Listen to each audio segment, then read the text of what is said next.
nananawagan rin ako sa ating magigiting na kasapi ng Philippine Marines na kung may paratang, ilatag ninyo ng malinaw. Kung may ebidensya, ilabas ninyo ng buong tapang. Kumbaga sa maleta, mananatiling sikreto ang laman niyan kung hindi ilalatag sa lamesa at bubuksan. Dito natin buksan sa Senado at suriin ang maleta ng katotohanan. Hindi maaring trial by publicity ang mangyari.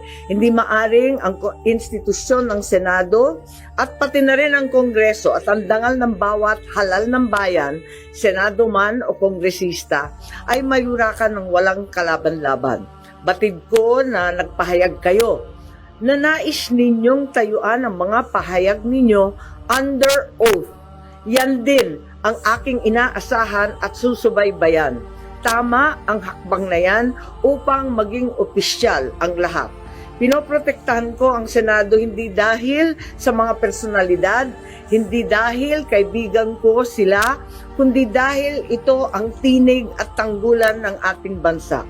Kaya kung ang mismong tanggulan ang inaakusahan, marapat din na dito magharap-harapan na. Sa ilalim ng panunumpa, sa ilalim ng batas, sa harap ng taong bayan. Huwag tayong masiyahan sa likod lamang ng isang press conference.